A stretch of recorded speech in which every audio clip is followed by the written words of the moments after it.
Turning 40 isn't just a milestone, it's a moment of truth.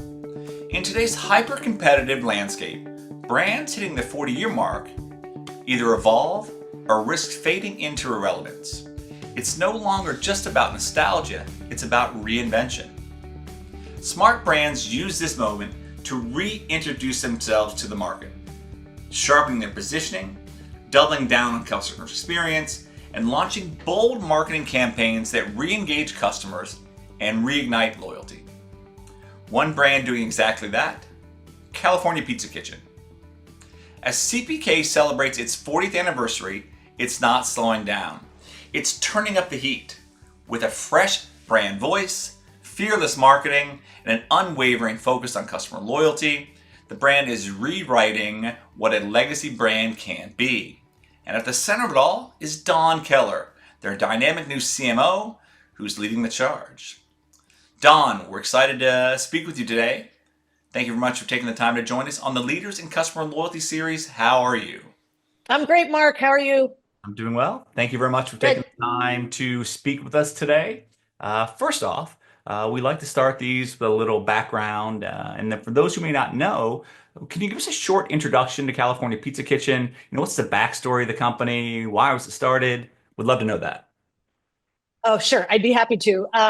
So California Pizza Kitchen, more affectionately known as CPK, as we're going to talk about later, we're celebrating our 40th anniversary. So the brand and the restaurant was founded in 1985 in Beverly Hills, California, somewhat famously by two former lawyers who had a passion for food, and had taken a look at the landscape, decided they wanted to do something more interesting, and saw some of the emerging, I think, California cuisine trends that were happening in LA at the time, in some fine dining spaces, and decided that they wanted to take a huge leap of faith and bring high quality ingredients and creativity from a culinary perspective, inspired by global trends and fine dining to the masses, essentially through a casual dining experience. So California Pizza Kitchen was born in Beverly Hills. That first restaurant still exists today. I was just there not recently, not that long ago.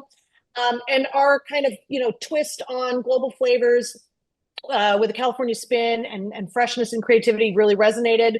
We really hit the map with the barbecue chicken pizza, which, really built the brand and is still the number one selling pizza at CPK today, even though, it's been copied the world around. Yeah. And, the rest is sort of history. We've been, in the restaurant business for 40 years with a global footprint.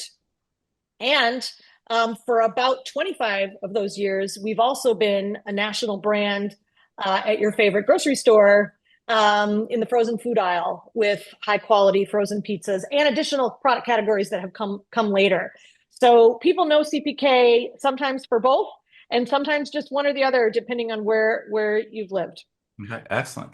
When you look at your role, Chief Marketing Officer, fairly new within the organization, would love to know a little bit more about your role, what you're in charge with at California Pizza Kitchen, and maybe what led you to the role you have now. How did you get into marketing? How did you get into customer experience? It'd be great to know that.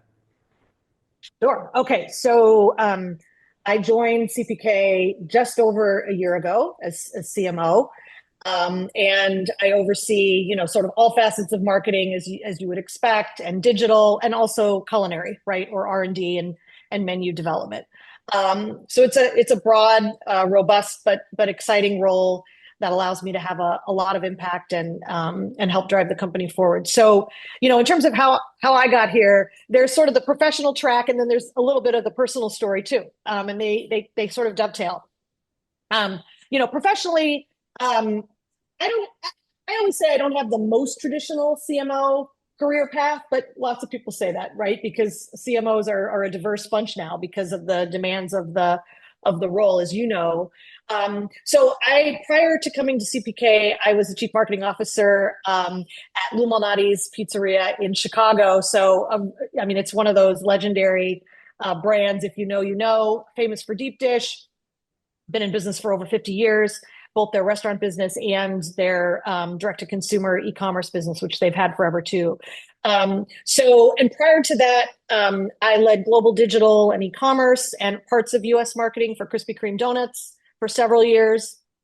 So I've been in the food business for a while, but previous to that, for many years, I've been in and out of the restaurant industry. So spent many years in big box retail, in companies such as Best Buy, Staples, and CVS Health, doing a variety of functional, leadership roles across strategy, customer service, customer experience, marketing, digital, omni-channel strategy. I don't know, you name it.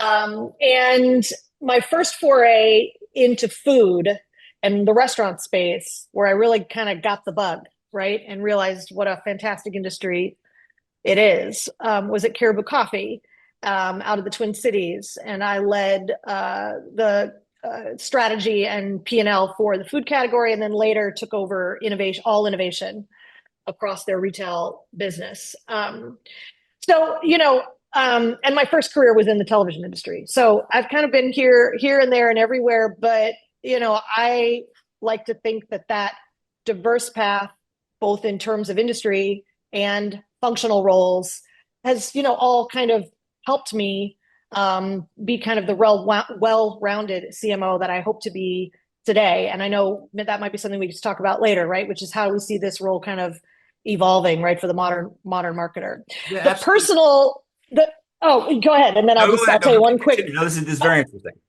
The personal, sort of hook that got me to CPK, which I always love to talk about.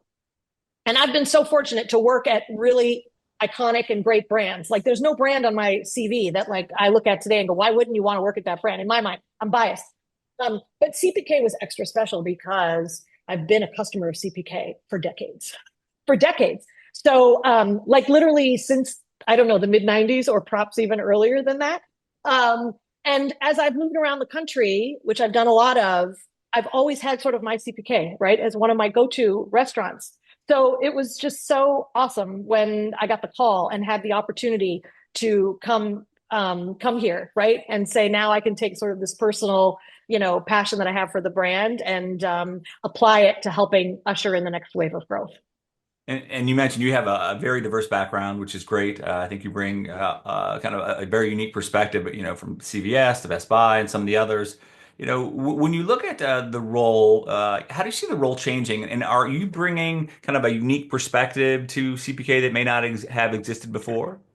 I think lots of people are talking about and have written about the ever evolving CMO role, right? I think it is one of those roles that has evolved significantly over the past several years, as the consumer has evolved, and as the business landscape is evolving, and as technology becomes, and data, right, becomes more a central focus for ways to drive the business. And I love that. I love the fact that, to me, to be a modern CMO, you've got to be all the marketing things. And you've got to be data driven. You've got to think like a CFO. You've got to be have a general manager mindset. And all those things are very appealing to me. And I think, like many other CMOs, a diverse background, similar to what I have, but there are plenty of other paths, helps set one up to face the challenges, right, in this role today, especially in an industry, in the restaurant industry, right, which is very dynamic, and is constantly faced with challenges, ones that we love to work on, but challenges nonetheless. I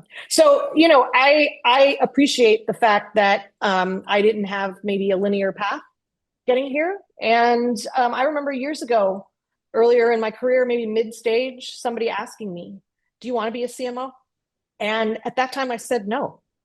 I said no because at the time I saw it in a more narrow context. Yep. And I didn't think that I fit the bill, just given my skill set and interests. But fast forward, right, several years later, now it's a fantastic role and a fantastic platform, when put at the right brand inside the right organization to drive growth. Excellent. And we're going to talk a little bit about some of the things you have in the works and you've rolled out recently. But Sure. you talked about some of the changes that you're seeing in the industry. It's a big topic within our community. We've had some CMOs on the show recently, SVPs of marketing from Cracker Barrel and Papa John's and others about just how the industry is changing. Right, fast casual, QSR. The more fine dining restaurants. There's a little bit of disruption going on within the restaurant industry. How do you see the fast casual industry changing, and how maybe are your customers changing, and how are you even adapting to that? There's so many changes. How could we possibly count them all, right? So many things going on at once. I mean, just the industry landscape itself, right, has been so dynamic and changing. I mean, we're sort of in that traditional casual dining segment, but it wasn't that long ago that sort of fast casual erupted, Okay. right, as a disruptor between, what we do in full service and what the traditional QSRs do, right, in limited service. And fast casual, of course, created an opportunity for consumers that ended up taking from both segments, right, above and below. And so that's been a major factor that has driven brands like us in the full service category to really think about how we modernize and streamline the experience that we deliver to make sure that we can also adapt to consumers' expectations, given that they now have all of these fast casual experiences and brands, right, to meet their needs. Then, of course, I mean, you've got the impact of COVID, which is hard to believe was 5 years ago, but still is with us today, right, in terms of those lasting impacts, not only on the consumer and their expectation, but also on how consumers like to order and consume, right? The sort of acceleration of digital, and then also on the labor force, which impacts us quite a bit as a restaurant. Then of course you've got the consumer themselves who have gone through major transformations, both with the technology and power that they have in their hands, and their navigation of the macroeconomic environment, right, and all of its ups and downs. I mean, I could go on, and none of these things are new, right? That's what we all talk about all the time. Um, but it does, keep an industry like ours on our toes, because, right, this sort of confluence Of everything. of factors that all of which are fluid at any given time. And so I think, it requires a certain level of leadership now in and decision making in the industry, which is we have to move and adapt at such a higher, right, speed than ever before. And that requires change in leadership and culture, right? Within organizations, we have to be more data driven, and that requires new capabilities, right, inside organizations. I could go on and on. Uh, But all of that equals amazing opportunity, and it's a fantastic time. It definitely is for sure. Well, I know you just your company's getting old, right? 40 year anniversary. I know you have a new promotional campaign, rebranding, very exciting things that you're going through. I think I saw a tagline, "You're 40" or "We're 40 and we're fine with it." You're looking at streetwear fashion and culture to stay connected with today's consumers. How did that promotion come about? What does it mean to the brand, and how big of an undertaking was that? Okay, well, first of all, I'm gonna, politely contest that we're old, but I'll use that as a way to talk about what we did in our 40th anniversary campaign. So if you'll oblige me for a minute, I'm gonna rewind. I'm gonna rewind and set the stage for the context, because that will help explain why we did what we did here recently. So when I came into the brand a year ago or so and was taking stock of everything, one of the things I learned right away is that the CPK brand is actually very strong still from an awareness and, more importantly, equity standpoint. Just a ton of positive sentiment around the brand, which isn't always the case for a brand that has been around for 40 years, right? People know CPK and they love CPK. It's really sort of rooted in nostalgia and these fond memories that many people have growing up with the brand. Okay, great. What's the problem then? The problem was we're not top of mind. And that's not that surprising when you consider, we've been around for 40 years. There's a lot of newer restaurants that have come around since then. And frankly, we in recent years had not been investing in brand marketing, as you would call it. We just hadn't for all sorts of reasons. So, we had a little bit of a deficit there, but I knew that the brand didn't need to be relaunched. The brand needed to be rejuvenated. Okay, so that was sort of the order of business. Then we looked ahead and we said, well, great. We've got, first of all, there was some press about this several months ago. We overhauled our agency roster and we hired for the first time ever a true sort of integrated creative agency that's also, working with us on social strategy and brand strategy. Okay, and we had never had a partner of that scope and of that caliber before. So that was a big deal to help us start to rejuvenate the brand through these means. Okay, so then we look ahead to the 40th anniversary and we said, wow, what an amazing milestone that's coming up in March of 2025. What are we going to do? And though internally we knew it was a huge milestone and something to be so proud of, right? 40 years doing what we do is amazing. But we also had the humility to understand that like the general consumer shouldn't and doesn't care when brands have birthdays. And brands like to celebrate their birthdays all the time, right? But who cares? I mean, I'm being a little bit dramatic, but so we said, okay, we are not going to approach this in that traditional navel gazing way. We have to flip this on its head. We can use the milestone, right, as a way to usher in this sort of era of brand rejuvenation and modernity, but we're not going to do it in a traditional way. Okay, so fast forward. And the concept that we ended up moving forward with, which we basically just did in the last few weeks, is we said, what is the most human way that we can turn 40? Maybe even the most California way, because of course we are a brand rooted in California. Well, when people turn 40, what happens? They kind of want to deny it, right? Because no one really loves turning 40. And some people even may have a bit of a midlife crisis. So that's what we did. We said, we want to be relatable, right? We want to humanize the brand. We want to do something and say something that has personality. We want to get people talking about CPK. So the idea was we're going to feign a midlife crisis. And the midlife crisis would eventually be resolved to reveal our true brand campaign. But the midlife crisis we did for 3 days, and we literally designed, created, and launched with all seriousness a fake rebrand. And the fake rebrand was what a lot of people saw starting on March 21st. And a lot of people reacted to, and it was streetwear culture inspired, and it was, it was harsh, and it was young, and it was a little off kilter, and it was preposterous, and it was definitely not CPK.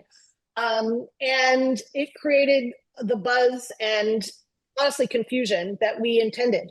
And we saw that play out in social and in media, et cetera. Well, 3 days later, we, revealed that it was a ruse, and we came out with our true sort of first brand campaign of this 40th anniversary year, which had the tagline that you said, Mark, we're 40 and fine with it. And the way that we got there was through a partnership with, I know we'll talk about, actor and CPK superfan, Busy Phillips, who was the hero of the campaign to essentially usher us in to our 40th anniversary in a place of peace, and not just peace, but positivity about, right, reminding us and everybody why CPK was great in the first place. And it was a way for us to say, that's what we do. What we do is unique and relevant still, and we're going to keep doing it. But now you sort of see us with this new personality that engages people, particularly younger demos, in a different way. And that will persist going forward. Okay. So you teased it a little bit. The partnership with Busy Phillips looks like she has a history with the brand, which is also something great to have from an authenticity perspective. How did the partnership with Busy Phillips come about, and what did that mean to you, and kind of the bigger picture of the rebrand, the not the rebrand, just the buzz that you were driving Yeah. so significantly for the brand? Busy Phillips, I mean, I really don't think you could come up with a better partner, a better celebrity partner for a brand. And brands use celebrities all the time, right? It's like they've done it for decades in advertising. CPK has not really done it.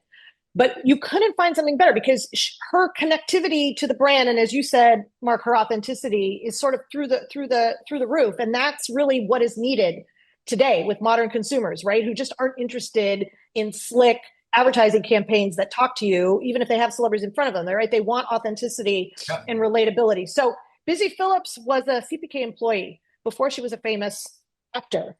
And she was a CPK employee twice, not once, but twice, in high school in Arizona and then later in college in LA. And she worked at the brand. Okay. And then, secondly, since then, she has continued as a super fan of the brand, which is crazy. We didn't even realize just how much of a fan she was until we really got into this arrangement with her. But she loves CPK. She still goes to CPK. She knows who the founders are. She knows the things on the menu today and yesterday. She's got a lot to say. Okay. Third, we looked at her as somebody who, as a woman in their 40s, which she is, but thriving, right? And sort of being in that stage of life with zest and, achievements and positivity. She was like a great Sherpa, if you will, right? For a brand moving into its 40s. And then lastly, her sense of humor and sarcasm played very well into basically the campaign, which was a mockumentary style. And so we couldn't have cast anyone better than her. So, the fit was fantastic. She's been a fantastic partner who's gone above and beyond to promote the partnership. We still have more elements of it coming to market in the coming weeks. We haven't even released everything. Yep. And it's been great, I think, for the brand, and just a really a fantastic fit. That's awesome. So when you look at the partnership, customer loyalty, authenticity, customer experience are very important to you. How does customer loyalty and customer experience, what does it mean to you first, and how does it fit in with everything that you're doing at CBK? Oh gosh. Okay. Well, it's such a robust and rich topic. Of course, as you know, this is your area of expertise. I think loyal customer loyalty is so much. I mean, I'm preaching to the choir now, Mark. I know, but it's so much more than loyalty programs. People always want to talk about loyalty programs, and we definitely do, and we can talk about that.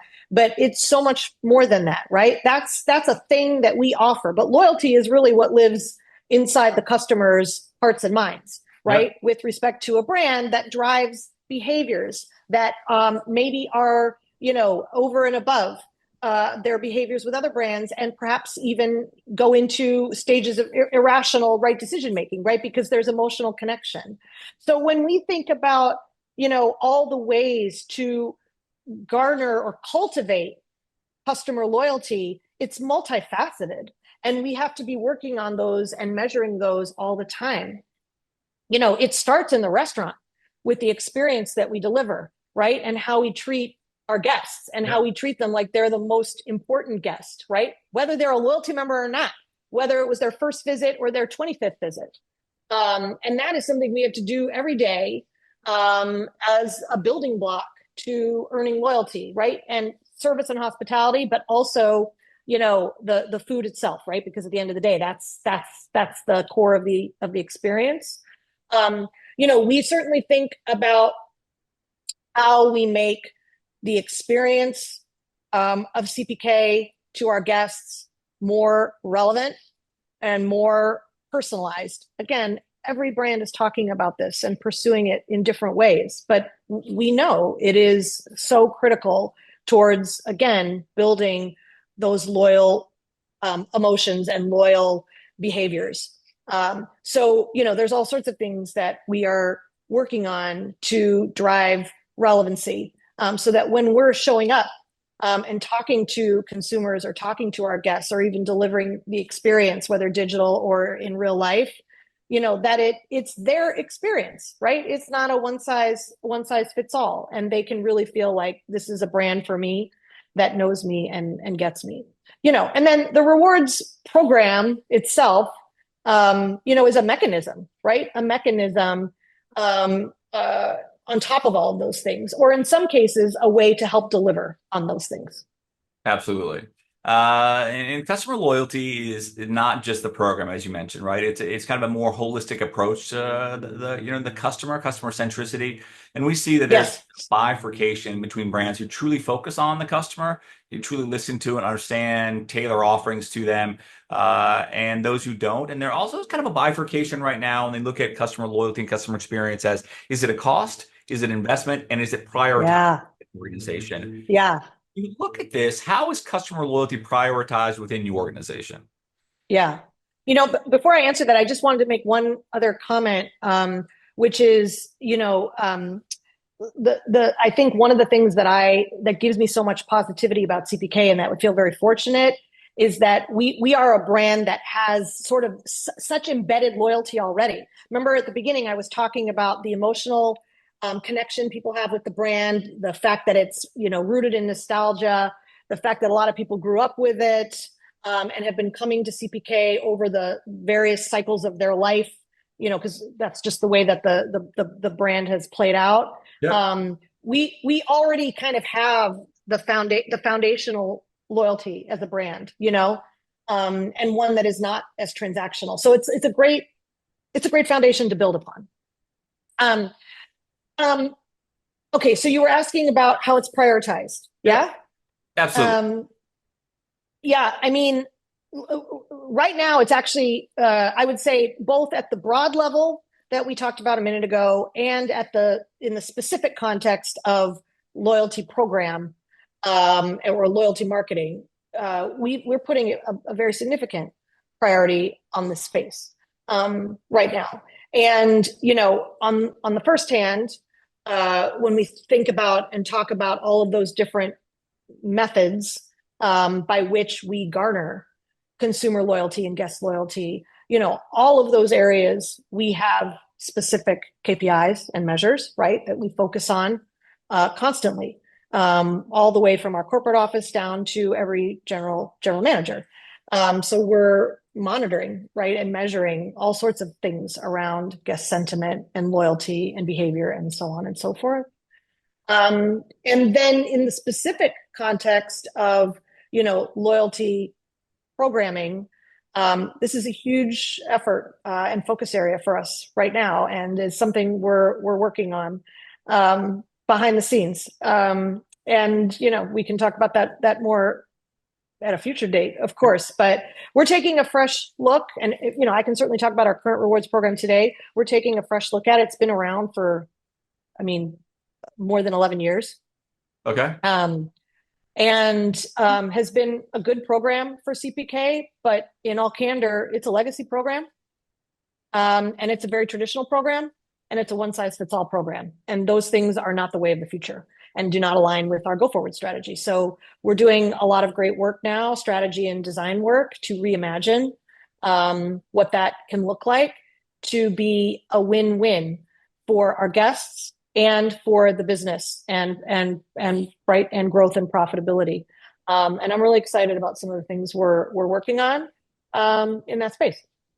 High level, I know we've touched on a number of different things today. High level, how are you looking at reimagining the customer experience, customer loyalty program? How has the program Mhm. potentially evolved today, and how do you see it Yeah. evolving forward?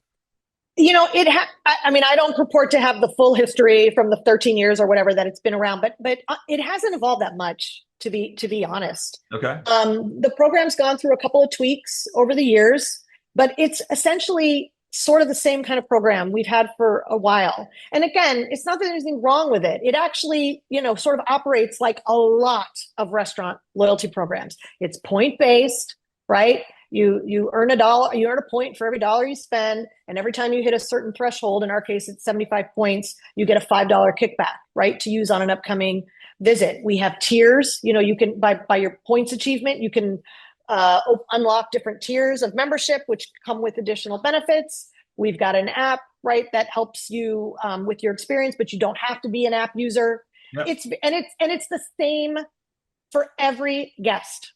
So fundamentally, right, as we've been thinking about what a loyalty program that is fit for purpose in today's day and age, both for the business and the guest, looks like, a lot of those things will look different at CPK in the future. Most notably, one size fits all. We want to simplify for the guest. Simplify for the guest. I don't want them to have to go through all sorts of mental gymnastics to figure out what they have to do or what they're going to get at a restaurant that they may only come to, right, but a handful of times a year, right, if that. So simplify. We want it to feel like every guest has a chance at getting value back, not just those who come 16 times a year. And we want a program that is not feeling transactional. We want it to feel like it's truly us appreciating our guests and giving them something of value, right, when they come in, and as a mechanism for us to treat them as individuals with personalization and relevant experiences. So all of that and more is being baked into what we're designing. I'm excited for it. I see a lot of cookie cutter. I'd love to talk to you about this because you see more than I do. I see a lot of Me Too and a lot of cookie cutter in the marketplace in terms of loyalty programs, and yet a lot of hype about them. And I think we want to kind of cut through the hype and make sure that we're really doing something that is unique and meaningful and is going to drive the business. Well, this has been a fabulous interview, Dawn. It's great to get to know you. Great to get to know about a little bit about the program, some of the 40th anniversary pieces that you've rolled out and are rolling out. But most importantly, kind of the reimagining of the program, your passion, your vision you have for the offering is great to hear. That doesn't always exist, but I think brands, as you mentioned earlier, that have a focus on customer centricity, have a true focus on understanding the customer, or at least an interest in having that understanding and keeping up with the customer. They set the pace, they set the bar within this industry, and you bet. You guys are doing some great things, and looking forward to learning more in the coming year for sure. That would be great. All right, great. Well, thank you everyone also for joining us today on the Leaders in Customer Loyalty series. Make sure you join us every Thursday for a new episode. And until then, we look forward to having you back. Thank you. Thanks.